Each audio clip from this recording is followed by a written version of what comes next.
Hey, beautiful people, it's your girl again, Imade. Watch till the end, share your thoughts, and don't forget to like and subscribe. This story carries a deep lesson. Let's go, guys. The hospital corridors smelled of disinfectant and quiet hope. Kamsichukwu sat on the long metal bench, her fingers trembling as she held the scan result tightly against her chest. Her eyes were wide, her lips parted in disbelief, and her breathing came out in short, excited bursts. Beside her stood her husband, Donald, staring at the paper like it might disappear if he blinked too hard. The doctor had just left them. Twins. Not one baby. Two. Kamsi's eyes slowly filled with tears. Not tears of fear, but of overwhelming joy. She covered her mouth with one hand, shaking her head gently as if saying, "No, this can't be real." "Donald," she whispered, her voice breaking. "Did you hear him well?" Donald laughed, a loud, relieved laugh that echoed slightly down the corridor. "Twins, Kamsi, we're having twins." They stared at each other for a moment, then both burst into laughter, joy spilling out of them like water from a broken cup. Donald pulled her into a careful embrace, mindful of her growing belly. "God has remembered us," Kamsi said softly, tears rolling freely now.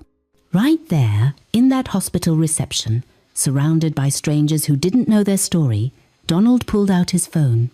"We have to tell Mama," he said. "She has to hear this from us." Kamsi nodded eagerly. Back in Nigeria, in a small but tidy house in Enugu, Mama Nkiru was sitting on a low stool, counting dried pepper into a bowl. Her phone rang, and she frowned slightly when she saw her daughter's name on the screen. "Why is she calling this early?" she muttered, wiping her hands on her wrapper before answering. "Kamsichukwu, is everything okay?" On the other end, Kamsi's voice trembled with excitement. "Mama! Mama, sit down first." Mama Nkiru's heart skipped. "What is it? Talk to me." "We just came out from the hospital," Kamsi said, her voice breaking into laughter and tears. "Mama, it's twins." There was silence.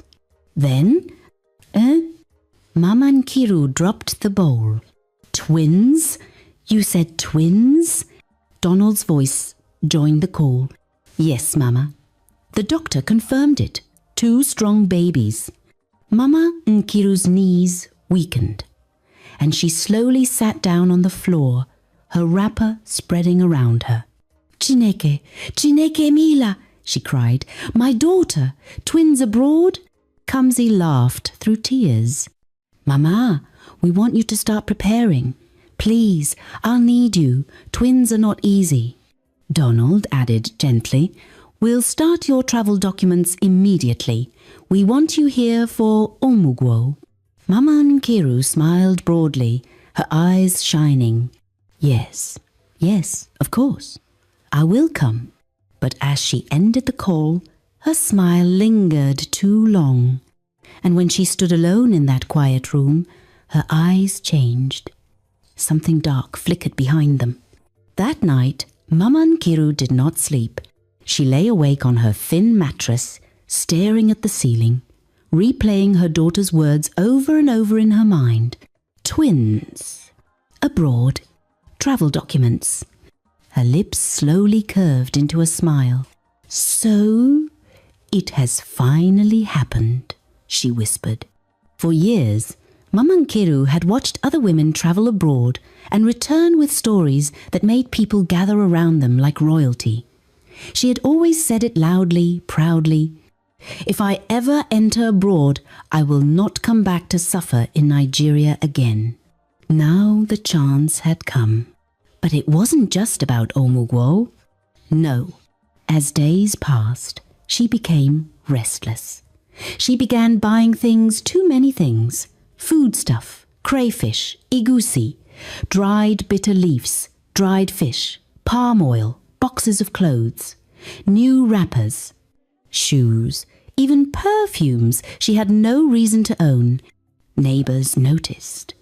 "Mama Kamsi, you're preparing like someone relocating," one woman joked. Mama Nkiru laughed loudly. "Ah, let me enjoy small."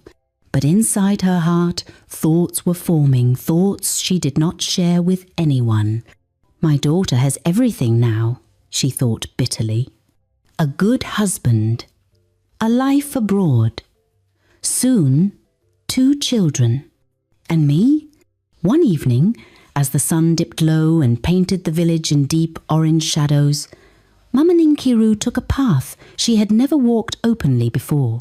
She did not go to the market. She did not greet anyone. She moved quietly, as though the evening itself was hiding her steps. At the far edge of the village stood a compound people avoided not because it was loud, but because it was too silent, the kind of silence that swallowed sound and returned none. Mama Nkiru entered. Inside, an elderly man sat calmly, his eyes sharp despite his age. He did not ask her name. He did not ask why she had come. He only looked at her as though he already knew. Mama Nkiru lowered herself onto a wooden stool, her hands folded tightly in her lap. "I am travelling abroad," she began slowly. "My daughter has put to bed twins." The man nodded once. "I do not want to return the same woman I am now," she continued, her voice steady but heavy with intent. "I want to be seen differently, especially by one man." The old man studied her face for a long moment, then spoke calmly. "There are things that do not change time," he said, "but there are things that can change sight." Mama Nkiru leaned forward. "I am listening." The man reached behind him and brought out a small container, dark and sealed. "This must never be used here," he warned. "Not in this land, not before you travel." Mama Nkiru's breath caught. "You will apply it only after you arrive," he continued. "Only during the Omugwo period, only under your eyes, and only when you are about to appear before the man you desire." He paused, then looked at her sharply. "You will appear young, fresh, attractive only to his eyes." Mama Nkiru swallowed hard. "But hear this clearly," the man said firmly. "You must never apply it twice in one day. You must never let another woman touch it. And you must never allow jealousy or anger to guide your actions." He leaned closer. "If you break any of these rules, what bends sight will bend against you." The room felt colder. Mama Nkiru nodded slowly. "I understand." The man placed the container into her hands. "Remember," he added quietly, "this works only while you are where you are not meant to stay." Mama Nkiru rose to her feet. As she stepped back into the evening air, the sky had darkened and the village lights flickered on one by one. The container rested deep inside her bag, and as she walked home, her smile slowly formed. It was not the smile of a mother preparing for Omugwo. It was the smile of a woman who had already decided that her daughter's home was a price she was willing to pay. Then came the news. Kamsi put to bed on a rainy morning. 2 babies, a boy and a girl. The pain was long, the tears many, but when she heard their cries, every fear melted away. Donald held her hand, whispering prayers and words of encouragement, tears running freely down his own cheeks. They called and announced the good news as Mama Nkiru shouted for joy, going round the village, sharing the good news and giving the villagers powder to rub and celebrate with her, as this was the tradition in their village. There was celebration everywhere. A week later, Mama Nkiru arrived abroad. Donald picked her up from the airport, smiling respectfully. "Welcome, Mama." She looked around slowly, breathing in the air, adjusting her scarf. "So this is abroad," she said softly. "So this is real." "I'm in Obodoyinbo," she said, smiling. From the first week, Omugwo began. Kamsi was tired, exhausted, sweaty. The twins cried endlessly. Her body ached. Sleep became a stranger. Mama Nkiru, instead of helping fully, often sat comfortably on the couch watching. "Kamsi, be strong," she would say casually. "That's how motherhood is." Donald would sometimes sit beside his mother-in-law, laughing gently at her stories, while Kamsi struggled in the background, carrying one baby while calming the other. Slowly, something shifted. Mama Nkiru began applying a dark substance under her eyes each morning, and each time she did, Donald's gaze lingered longer than it should. Kamsi noticed, but she said nothing. Because Kamsi believed in prayer. She believed in patience. She believed God would fix everything. She did not know that a storm had already entered her home, and it was wearing her mother's face. By the 3rd week after childbirth, Kamsi's body felt like it no longer belonged to her. Sleep had become a rumor. Rest was a memory.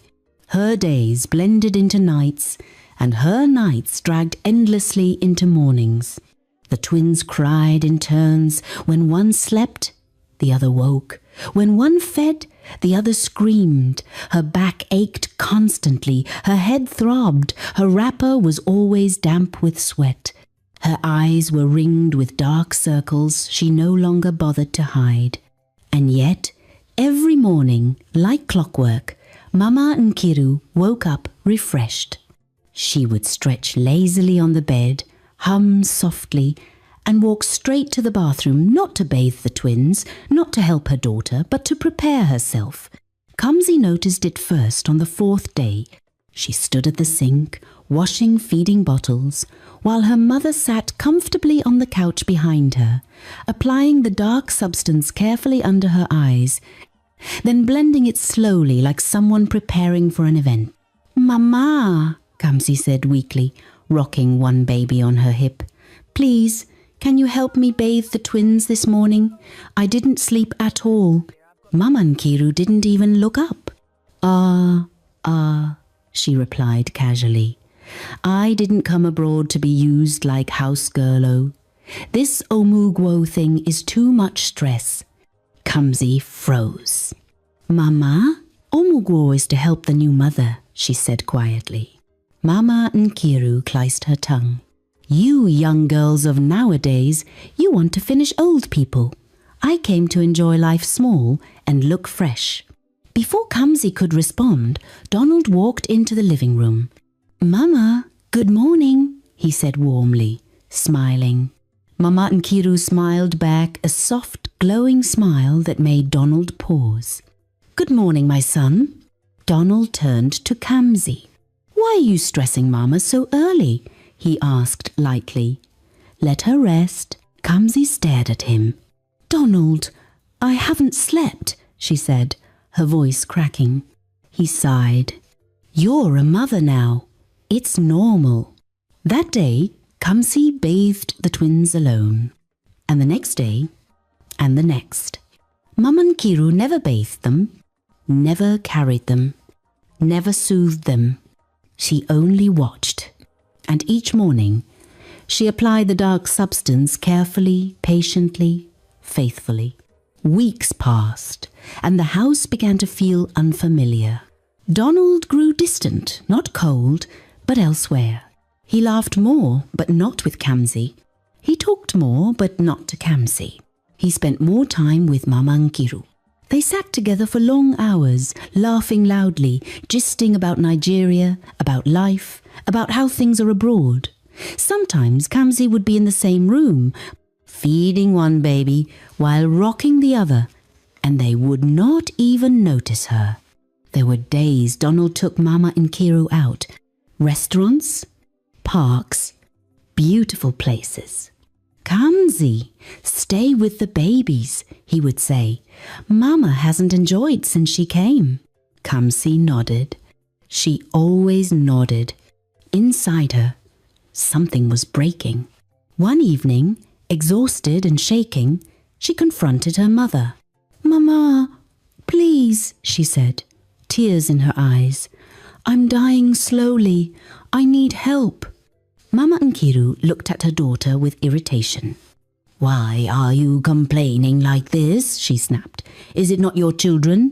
Kamsi whispered. "They are twins." Mama Nkiru waved her off. "I did not tell you to give birth to two." That night, Kamsi cried silently into her pillow, careful not to wake the babies. Donald slept peacefully in the next room, with his phone glowing as he laughed softly at something Mama Nkiru had sent him. By the 6th month, Kamsi had lost weight. Her cheeks were sunken, her hands trembled when she held the babies. Her spirit was gone. A friend visited one afternoon and pulled her aside. "Kamsi, this thing is not normal," she whispered. "Report them. Call authorities. Do something." Kamsi shook her head slowly. "No," she replied. "I will not fight them. I will leave it to God." 2 nights later, Kamsi packed quietly. 6 months postpartum. 2 babies. 1 broken heart. She left while they slept. She moved to another city. She did not shout. She did not drag anyone. She did not curse anyone. She only left. For a while, Mama Nkiru felt victorious. Not just relieved, not just pleased. Victorious. The house was finally quiet. No crying babies. No tired daughter. No pleading voice asking for help. Just her and Donald. They began to live like a couple, slowly at first, then boldly. They cooked together. They laughed loudly. They watched movies late into the night. They went out to gather restaurants, parks, events. Donald no longer hid it. When people asked about Kamsi and the twins, he waved it off. She needed space, he said casually. Mama Nkiru sat beside him, glowing or at least appearing to glow. Each time she applied the dark substance, she looked younger to his eyes. Softer, more attractive, more desirable. She walked through the house confidently, like a woman who had won a prize. "This is my time," she thought. "I suffered long enough." One evening, Donald's friends visited. They entered the house laughing, but their laughter died slowly. The twins' toys were gone. The baby bassinets were gone. Kamsi's photos were gone. Instead, Mama Nkiru appeared from the room wearing a well-fitted outfit, smiling confidently. One of the friends pulled Donald aside. "Guy, where is your wife?" he asked carefully. Donald laughed. "She left." "And your children?" "She took them." The friend looked confused. "And Mama?" Donald smiled. "She's here now," another friend whispered, shocked. "You're living with your mother-in-law? That old woman?" Donald laughed loudly. "She's not old," he said confidently. "She's beautiful. She's attractive, and I love her." The friends exchanged uneasy glances. Something was wrong, but Donald couldn't see it. Far away, in another city, Kamsi was healing. She found a job. She hired a nanny. She rested. Her home was peaceful. Her babies slept better. Her mind grew clearer. Each morning, she prayed quietly. "God, fight my battles for me," she whispered. She didn't curse. She didn't drag. She didn't expose anyone. She left everything in God's hands. And God listened. The first crack did not come with thunder. It came quietly. Mama Nkiru woke up one morning with her eyes burning badly. She rubbed them again and again, but the burning only grew worse. When she reached for the small bottle beside the mirror, her hands shook. The dark substance stung the moment it touched her skin. She hissed softly. Still, she ignored the pain. She had gone too far to stop now. But that same morning, Donald noticed something strange. As Mama Nkiru walked past him in the hallway, he paused. For a split second, his heart skipped. Something felt wrong. Her face looked different. Not young, not glowing, just tired. He shook his head. "I'm just stressed," he muttered to himself. But the moments didn't stop.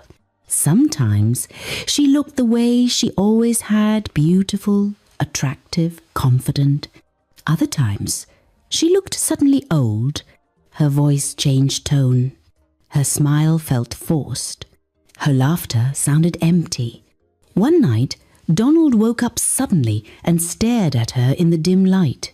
For a brief moment, he did not recognize the woman beside him. Fear crept into his chest. He turned away and tried to sleep. But his spirit was no longer at rest. One afternoon, Donald returned home earlier than expected. The house was quiet. Too quiet. As he walked toward the bedroom, he noticed a small bottle on the dresser, dark, unfamiliar, unlabeled. He picked it up. "What is this?" he muttered. There was a strange smell. Without thinking too deeply, irritation rising in his chest, Donald walked straight to the sink. He unscrewed the cap and poured everything out. The dark liquid washed down the drain. Gone. Finished. He rinsed the sink and walked back toward the living room. That was when it happened. Donald froze. Standing in the kitchen was not a young, glowing woman. It was his mother-in-law. Old, wrinkled, grey-haired, tired. He staggered backward. "Mama!" he shouted in horror. The woman turned slowly, and the truth hit him like lightning. His knees weakened. His heart pounded violently. "What? What have I been doing?" he cried. His shout echoed through the house. At that exact moment, as though fate had planned it, there was a knock on the door. Two of his close friends stepped inside. They stopped immediately. The tension in the room was heavy. Donald pointed at Mama Nkiru with shaking hands. This is my mother-in-law," he shouted. "This is not my wife." Mama Nkiru broke down instantly. Her knees buckled. Her voice cracked. I'm sorry, she cried. And then she confessed everything. She told them how she had planned everything. How she visited someone back home. How she used the substance on Donald. How she drove her own daughter away. The friends quietly took out their phones. They recorded everything. Mama Nkiru did not stop talking. Tears ran down her face. "I ruined my daughter's home," she sobbed. "I wanted her life. I wanted her husband. I wanted the stay abroad. I wanted to feel young again." Donald collapsed into a chair. He covered his face. "I was blind," he whispered. "I was trapped." But the hold was broken. The deception had ended. Mama Nkiru left the house that same day. No luggage, no pride, no dignity. When she returned to her village in Nigeria, the story had already arrived before her. People avoided her. Whispers followed her everywhere. That's the woman. That's what she went abroad to do. She destroyed her own daughter. Doors closed. Greetings stopped. She became a walking disgrace. The woman who once boasted about traveling abroad returned empty-handed and broken. Back in the States, Donald could not rest. His twins were almost 2 years old now. He and his friends searched for Kamsi. When they finally found her, Donald fell on his knees. He cried like a child. They showed her the video. She watched quietly. Tears streamed down her face. She listened to everything. After a long silence, she spoke softly. "I forgive you," she said, "but I need time." She hugged her children tightly. "You can come and see them," she added. But healing takes time. Donald nodded. He had learned. Too late, but truly. Moral of the story. Not every desire should be fulfilled. Not every temptation is harmless. And not every opportunity is from God. When boundaries are crossed, homes are destroyed. When pride takes over, shame follows. And when truth finally rises, deception always falls. Protect your home. Respect sacred lines. And never trade family for selfish pleasure. If you're a mother, a wife, a husband, or someone who believes in family, let the story stay with you. Some lines should never be crossed. Some homes must be protected at all costs, and some desires are not worth the damage they bring. If you watched the story till the end, thank you. Tell us in the comments, where are you watching from? If this story spoke to you, please like, share, and subscribe if you haven't already. Your support helps these stories reach more homes that need the message. Until next time, protect your home.